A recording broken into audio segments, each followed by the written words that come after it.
अस्सलामुअलैकुम दोस्तों, तुसीं वेख रहे हो पाक पंजाब टीवी ते मैं तुहाडा दोस्त अब्दुल वाहिद।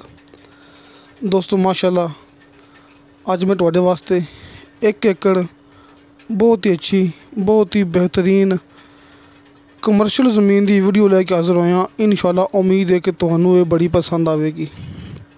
दोस्तों बिल्कुल मेन रोड के उपर इनका माशाल्लाह बहुत वड्डा फ्रंट है। आपां मिनिया तो नहीं हैगा, लेकिन आप तुहानू मुकम्मल दिखा देने वीडियो के अंदर कि तुसीं खुद अंदाज़ा लगा सकते जी कि इनका 1 एकड़ ज़मीन का मेन रोड के उपर कितना फ्रंट है। ये थोड़े भरावां दे सामने इत्थे कोल्ड स्टोर बनता पिया सी, लेकिन फिलहाल मालक ने 1 एकड़ ज़मीन सेल करनी है। ये वेखो दोस्तों ये कमर्शियल है प्लाट दे इस दे नाल नाल एक कार्नर भी है। मैं भरावां दिखाना कि इहदे नाल ही जिहड़ा कि एक रस्ता जा रहा है सरकारी। ए वेखो जिहड़ा कि मेन रोड तो आ रहा है। दोस्तों इहदा मेन रोड तो फ्रंट हैगा ते इस साइड ते इहदे लगदा है रस्ता सरकारी। ये मैं दिखाना ये तुहाडे सामने माशाल्लाह ये लग्या है सोलंग। इत्थे ऊपर थोड़ी थोड़ी मिट्टी आई हुई है, लेकिन एक कार्नर प्लाट है 1 एकड़ का अपने कोले। दोस्तों ये मेन रोड की आम मेन रोड नहीं हैगा। अगर तुसी इंटरनेट ते गूगल मैप के जरिए चेक करोगे तो उत्थे तुहानू लिखा मिलेगा दिल्ली मेन रोड।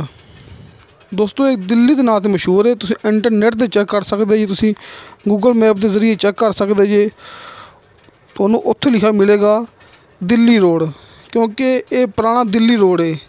पाकिस्तान का सब तो पुराना मेन रोड जिहड़ा कि मुल्तान तो लैके ते इस साइड ते मुल्तान शहर है। पहले आरफ वाला, अगे बुरा व्याड़ी, अगे मुल्तान। दोस्तों इस साइड ते पाकपतन शरीफ है।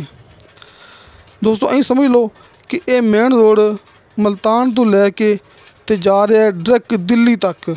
इस वास्ते इनका नाम है दिल्ली मेन रोड।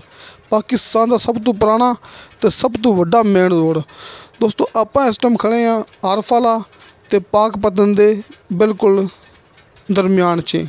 आरफ वाला ते पाकपतन दे दरम्यान च। तो दोस्तों 1 एकड़ का प्लाट है अपने कोले।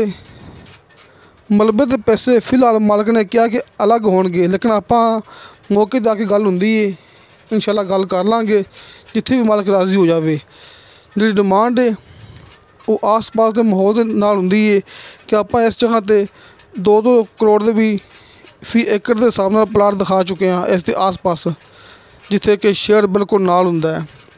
दोस्तों इस 1 एकड़ प्लाट की डिमांड की है मालक ने 1 करोड़ 30 लाख रुपया।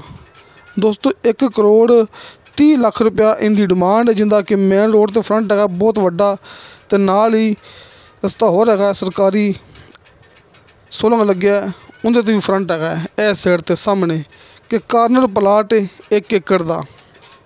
तो नाल मैं भरावां नूं यह भी दस चुके हाँ कि आपां आरफ वाले शहर के बिल्कुल नाल या फिर पाकपतन शहर के बिल्कुल नाल भी प्लाट दिखा चुके हैं 1-1 एकड़ के, जिनकी डिमांड होंदी है 2 करोड़ रुपया। इस तो पहले मैं 2 करोड़ के फी एकड़ के हिसाब नाल प्लाट दिखा चुके हाँ, लेकिन इनकी डिमांड है 1 करोड़ 30 लाख रुपया। दोस्तों आरफ वाला शहर ते पाकपतन के शहर के दरम्यान च अगर इहो प्लाट बिल्कुल शहर के नाल हुंदा तो फिर इनकी डिमांड होनी सी 2 करोड़ रुपया फी एकड़ के हिसाब नाल, जिहड़ी कि चलदी भी मौके ते डिमांड वही हुंदी जिहड़ी आस पास चलदी भी होवे। ये नहीं समझना कि डिमांड असीं ज़्यादा करने आ, असीं डिमांड घट करांगे तो साडा फायदा हैगा।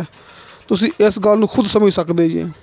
लिहाजा इनकी डिमांड की है मालक ने 1 एकड़ की 1 करोड़ 30 लाख रुपया।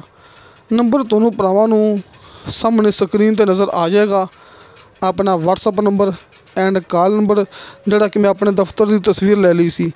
तुसीं उपरले नंबर ते कॉल नहीं करनी, तुसीं हाजी साहब के नंबर ते कॉल नहीं करनी हैगी। नीचे मोहम्मद शफकत साहब अपने नाल हुंदे ने ते उस तो नीचे मेरा नंबर है।